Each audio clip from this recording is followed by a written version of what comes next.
ओम नमः शिवाय। शिवजी सदा सहाय। ओम नमः शिवाय। गुरुजी सदा सहाय। जय गुरुजी। शुक्राना गुरुजी। शिव पुराण श्री रुद्र संहिता खंड तीसरा पार्वती खंड 18वां अध्याय कामदेव का भस्म होना। ब्रह्मा जी बोले, हे मुनि नारद, कामदेव अपनी पत्नी रति और बसंत ऋतु को अपने साथ लेकर हिमालय पर्वत पर पहुँचे। यहाँ त्रिलोकीनाथ भगवान शिव शंकर तपस्या में मगन बैठे थे।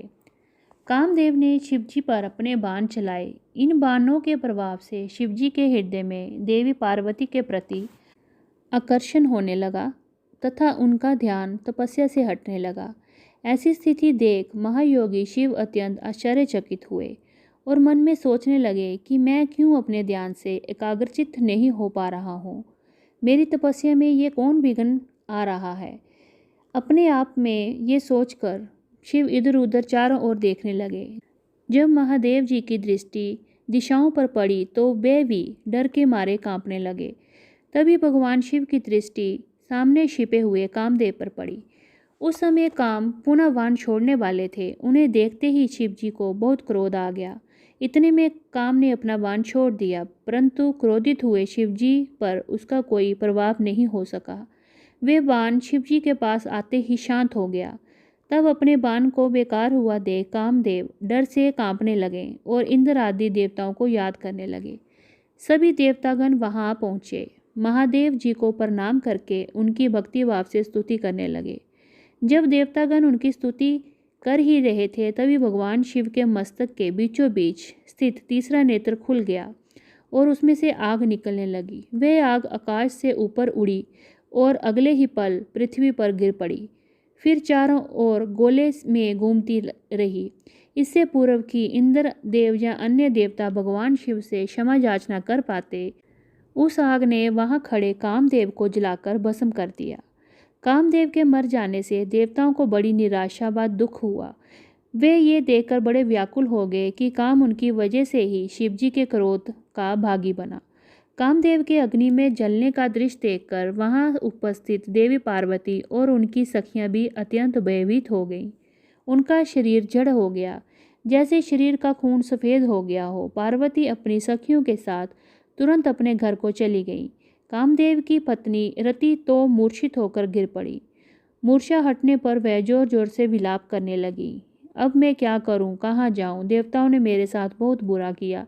मेरे पति को यहाँ भेजकर शिवजी की अग्नि में भस्म करा दिया। हे स्वामी, हे प्राण प्रिय, ये आपको क्या हो गया? इस प्रकार देवी रति रोती बिलखलाती हुई अपने सिर के बालों को जोर जोर से नोचने लगी। उनके करुण कर्दन को सुनकर समस्त चराचर जीव भी अत्यंत दुखी हो गए। तत्पश्चात इंद्र आदि देवता वहां देवी रति को धैर्य देते हुए उन्हें समझाने लगे। देवता बोले, हे देवी, आप अपने पति कामदेव के शरीर की भस्म को थोड़ा सा अंश अपने पास रख लो और अनावश्यक व्यय से मुक्त हो जाओ।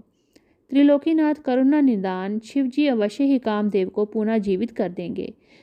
तब तुम्हें पुनः कामदेव की प्राप्ति हो जाएगी। वैसे ही संसार में सब कुछ पूर्व निश्चित कर्मों के अनुसार ही होता है, अतः आप दुख को त्याग दें, भगवान शिव अवश्य ही कृपा करेंगे।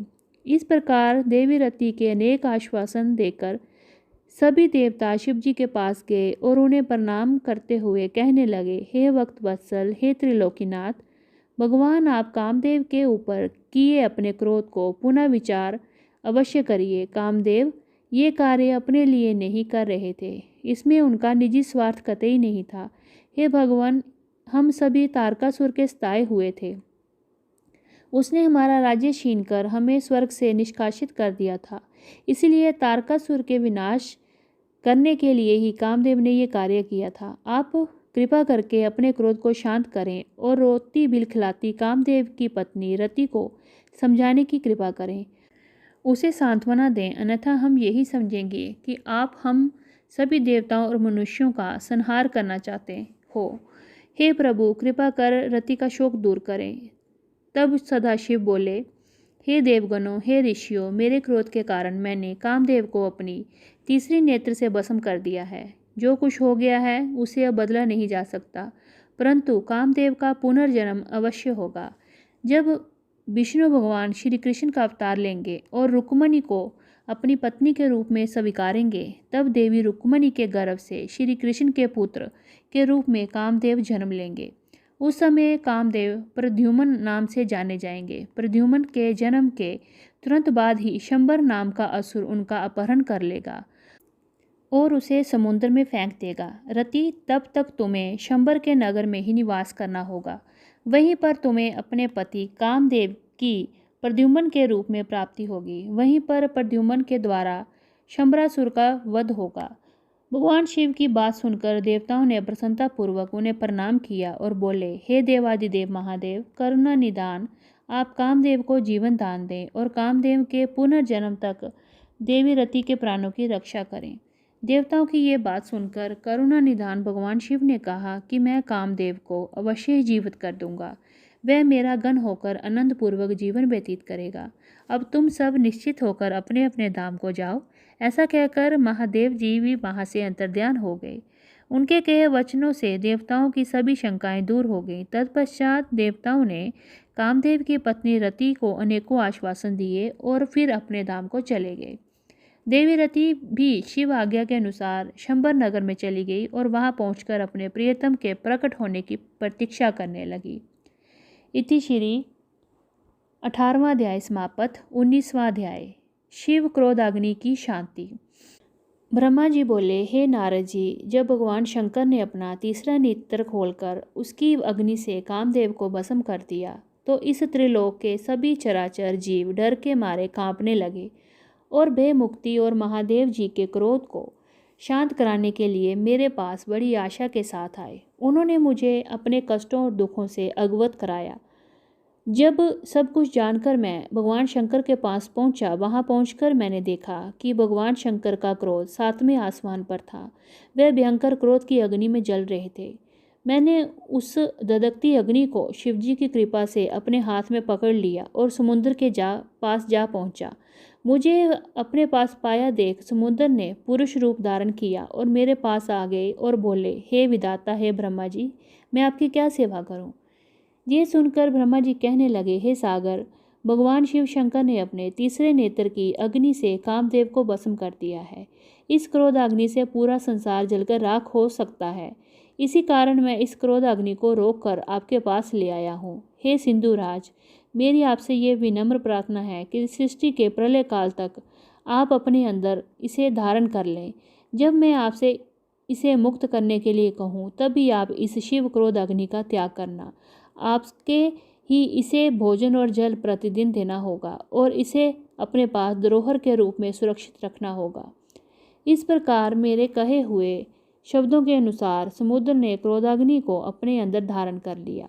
उसके समुद्र में प्रविष्ट होते ही पवन के साथ बड़े बड़े आग के गोलों के रूप में क्रोधाग्नि समुद्र के पास धरोहर के रूप में सुरक्षित हो गई।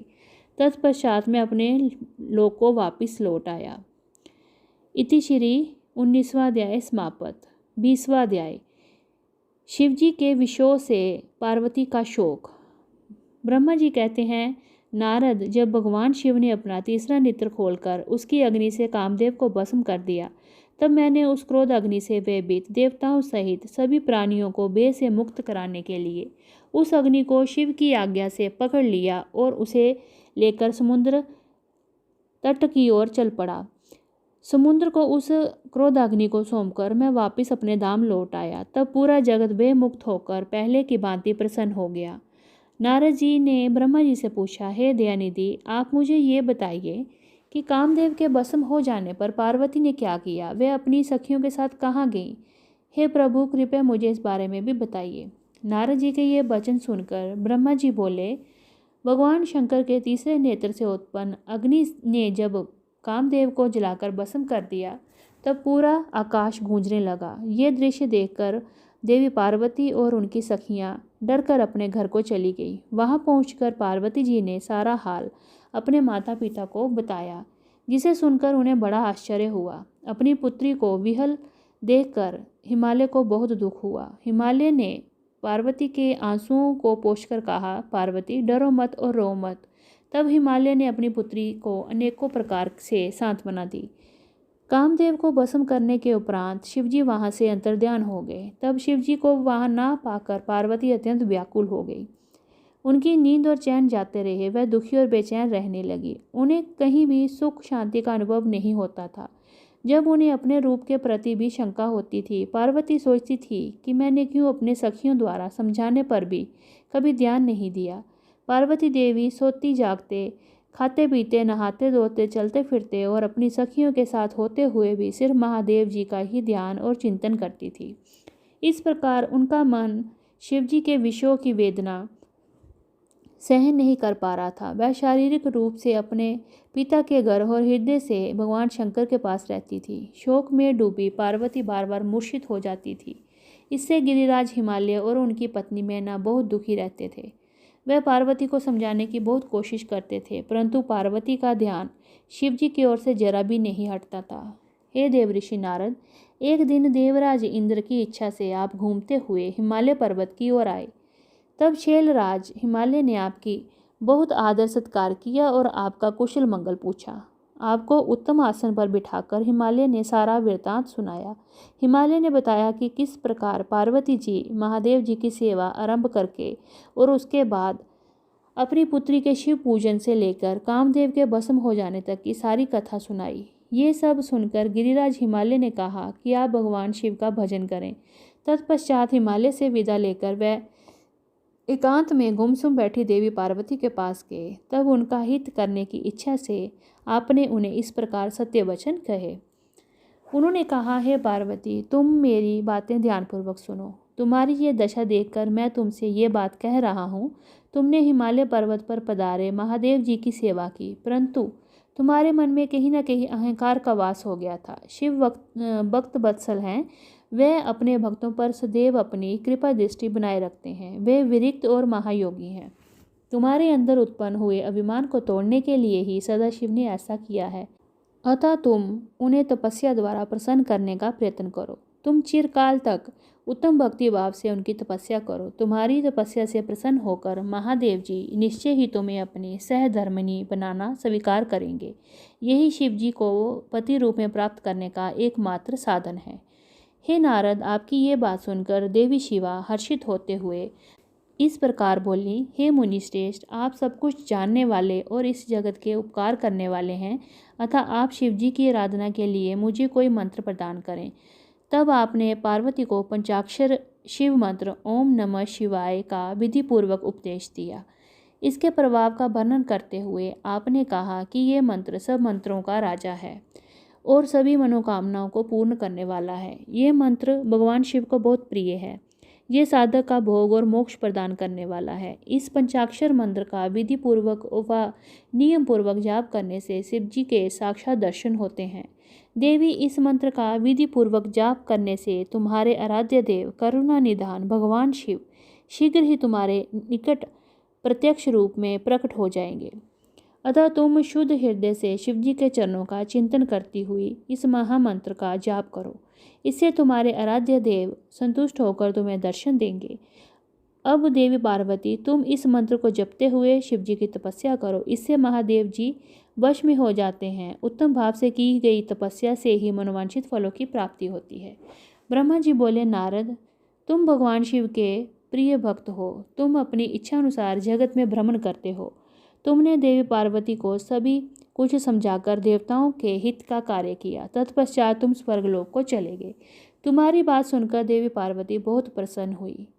इति श्री 20वां अध्याय समाप्त। ओम नमः शिवाय। शिवजी सदा सहाय। ओम नमः शिवाय। गुरुजी सदा सहाय। जय गुरुजी। शुक्राना गुरुजी।